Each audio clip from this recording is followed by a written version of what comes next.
right now, the majority of the people here are not wearing a mask. But if the CDC says they are necessary and the Department of Justice gets involved, well, that may have to change.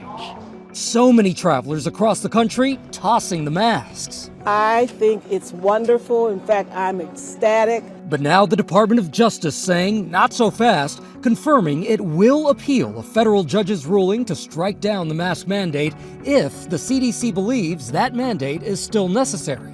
The CDC saying that it recommends masks during travel and that it will assess the need for a mask requirement.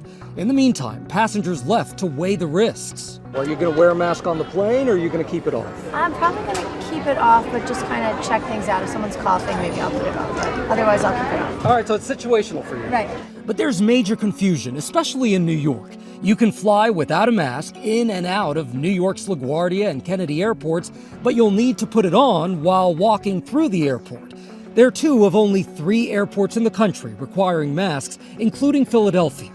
Uber and Lyft also lifting that mask mandate, and some parents whose children aren't eligible for a vaccine also concerned. My wife, who's pregnant, and my 4-year-old daughter, who's not yet old enough to be vaccinated, flew out to California thinking that the mask mandates would be in effect on both legs of our trips, and halfway through, it's going to be a different situation.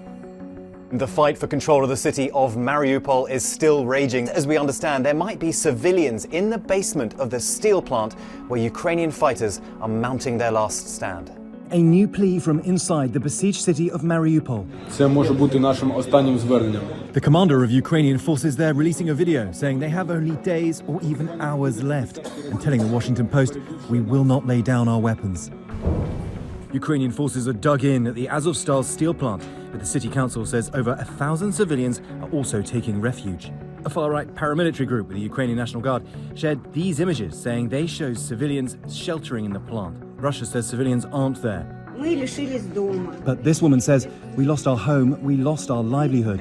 The video couldn't be independently verified by ABC News. Russian-backed forces attempted to storm the plant, but they've so far been unable to dislodge their entrenched opponents. President Zelensky, in an address to the country, saying the Russian army will forever inscribe itself in world history as perhaps the most barbaric and inhuman army in the world.